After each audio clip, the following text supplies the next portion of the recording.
Good morning, Vande Matram. Welcome all of you. The topic we are going to discuss right now is on helping humanity.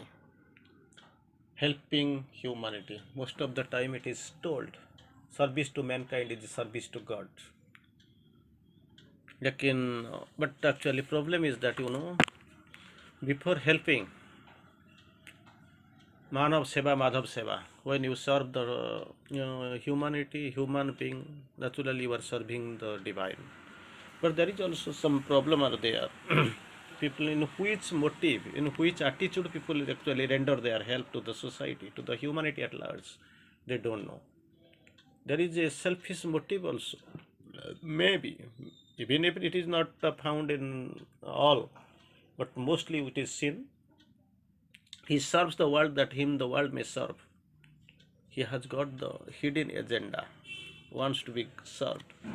Here also it is the same thing we are here to discuss on Sri Aurobindo and Mother help on helping humanity. The true object of the yoga is not philanthropy. We are not here to do the things usually people are interested in.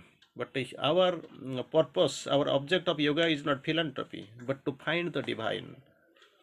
Our purpose, our true object is to find the divine, but not the philanthropy. So people come, other great things are there, they construct a medical, even go for the aerodrome, they go for this service, philanthropic works like offering free meals to people who are needy, so all poor and all. So these are the things normally done by the human entities. Normally people do, but our purpose, our object is totally different. What is the purpose? The true object of yoga is not philanthropy, but to find the divine, to enter into the divine consciousness. That is the next one. To enter into the divine consciousness. That is the purpose. First, first what we have to do? First, we have to find the divine. Second, to enter into the divine consciousness. Third, to find one's true being, not ego in the divine. Your ego must be extirpated from your nature. Ego will never be helpful. It is a drag. It is a hindrance upon the way. So the true object of the yoga is not philanthropy, but to find the divine, to enter into the divine consciousness, and to find one's true being, which is not ego in the divine. That is the true purpose. So for that, actually, you must remember, you are opening the a medical, you are one school or college, or you are helping in distributing money among the poor, or you are something like on the chatra, you are feeding some people who are needy. That is not your object. Your object is threefold. Right? One is to find the divine, second is to enter into the divine consciousness, and the third to find the true divine, which is not really the ego. You should not confuse in the divine. In the second page, you are going forward. Sure, in the course, the idea of usefulness to humanity, usefulness to the divine, to the humanity, is an old confusion of the second-hand ideas imported from the West. So many things are there, something like we don't have the original idea. We are importing a lot of things from the West and following it because we feel we are doing a great things, but it has been implemented and thrown in the Western philosophy. Obviously, to be useful to the humanity, useful to the humanity, there is no need of yoga. Everyone who leads the human life is useful to the humanity in one way or another. For that, actually, yoga is not essential. You are sleeping, somebody is falling on the. You are sleeping, somebody is shouting for help. Naturally, you will give up the your sleep, and you will go and help. Suppose you are going on the road, somebody is faced an accident, severe accident. Naturally, you are going serving. Somebody needs some money, he has got some physical problem and all. You are distributing some money to them. It is not, it is philanthropy, but actually it is not the yogic need. You are not. You can not. Nobody can. You can't claim that I am in the yogic consciousness. That is what you have to remember. Useful to the humanity.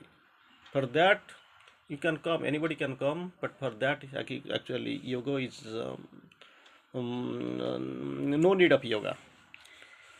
So, what is the purpose of, if it is not directed in that purpose, then for what purpose it is directed to? Yoga is directed towards God, not towards man. Yoga is directed towards God, not towards man. If a divine supramental consciousness and power can be brought down, for that actually what you have to do, it is directed to the God, not towards man. So what we have to do for that purpose? How can we feel that we are doing something and we are on the track? How can we claim? If a divine supramental consciousness, number one, number two is power, can be brought down and established, not only brought down and established in the material world, that obviously would mean that immense changes for the earth, including humanity and its life. For earth and including humanity and life, it has been done. Something is done.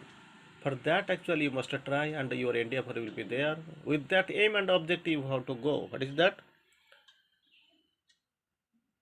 A divine supramental consciousness and power has to be brought down and established in the material world. What is the output? Immense change in the earth, including humanity and life, that is bound to come, and it will be changed. So it can't be the, it cannot be the object of sadhana. The object of sadhana, then what is the object? What is the object? Object in the sadhana can only be to live in the divine consciousness and to manifest it in the life. So two are the objects.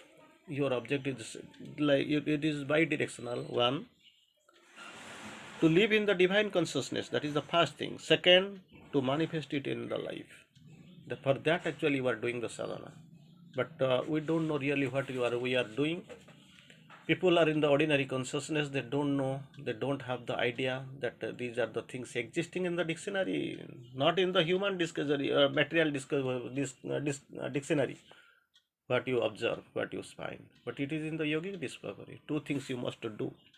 One, to live in the divine consciousness, that is the first purpose, and the second one, to manifest it in life. These are the two purposes for which you are here. Again, Sri Aurobindo goes forward and clarifies. To concentrate most on one's own spiritual growth and experience. That's what normally we do. Concentrate most on one's spiritual growth and experience is the first necessity. That's what must be the aim and object. But we move away from that objective. To concentrate most on one's spiritual growth, number one. Second, experience, spiritual experience is the necessity for the first necessity for the sadhaka. To be eager to help others, but instead of sticking that path, what we are doing, we are interested in going eager to help others, draws away from the inner work. Two types of work you will see. One is outer work, visibility is there, what you do. At the inner work, it is not visible, it is inside. If you are that much conscious, you can see. So your purpose is to concentrate more upon the spiritual growth and spiritual experience. That is the first need. Instead of doing all these things, you are eager to help others. Instead, you are interested in helping others. Actually, for that, you are drawing down away, moving away from the inner work. So what really we have to do and how to go? That is the question before us. We keep asking the question. मुझे जो करना है मैं नहीं करता हूँ, जो नहीं करना चाहिए मैं वही करता हूँ. मुझे क्या करना चाहिए? To grow in the spirit is the greatest help. To grow in the spirit. अगर ये चीज़ कर सकते हो, if you can do this thing, To grow in the spirit is the greatest help one can give to others, because this is spiritual. Material, it works outward in out to inwards, but spiritual works inward outside, अंदर से बाहर. लेकिन material बाहर से अंदर से आता है, वो जा नहीं पाता है क्योंकि जानता नहीं, it does not know actually what is the thing. So to grow in the spirit, that is the great help which you can give to others. It can change yourself simultaneously. It will change the life and lifestyle, life, thoughts, their destiny, all together, all together. This is one can give to others. For then, something flows out naturally to those around that helps them. Most of the time, I keep speaking to you. Your surrounding affects your system, but here in the contrary sense, system will affect the surrounding. So you are growing within, growing in the spirit, that is inward, and this is helping, that is the system. It is affecting, effectuating the surrounding. Naturally, to those it is something flows out from in. Out means it is inside. Flows out naturally to those around that helps them. That helps. That actually surmounts their difficulties. That is useful for their sadhana yogic purpose. It brings a great yogic blessings for them. For that, actually, you must try. Objective is not to help others. Suppose you are donating 5,000 rupees to somebody. This 5,000 rupees will be over maybe within a few seconds or within few hours. Then they are empty-handed. Again they will come and you are not in a position to help them. Then you will be crying. You will be simply raising your hand and expressing your helplessness. But they are needy. They need the help. So you, in granting the material help, you can't fulfill their purpose, objectives. But what you have to do, you have to come forward, you have to help them. And mother is also having a nice observation on this. The best way of helping others is to transform oneself. The great message from the mother. The best way of helping others, in many ways we are helping, donating money, or opening library, laboratory, or opening school or colleges, donating money for this philanthropic work, something, or something for the construction of a big temple, or for the opening of a medical, so many ways.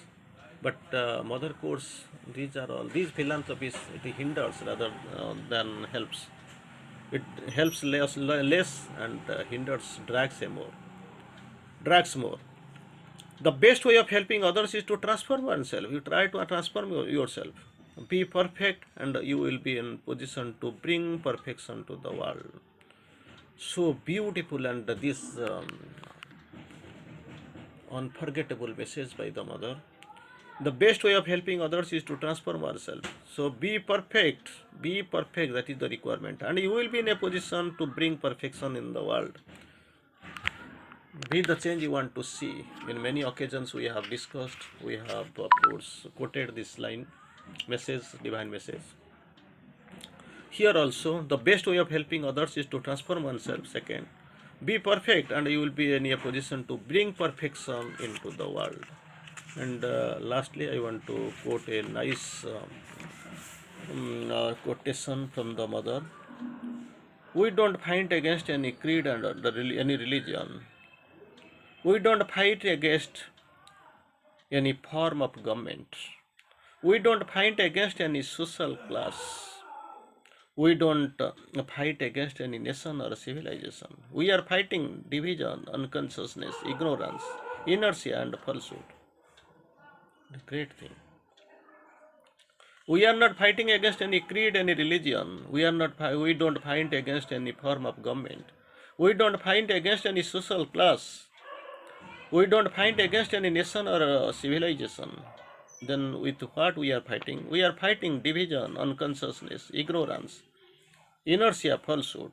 We are endeavoring to establish upon the earth union, knowledge, consciousness, truth, and we fight whatever opposes the advent of the new creation of light, peace, truth, and the love. For that, actually, we are here. We must remember and we must go forward. That will be a great help to the humanity. We must, if once we realize and we know. Thank you. Vande Mataram.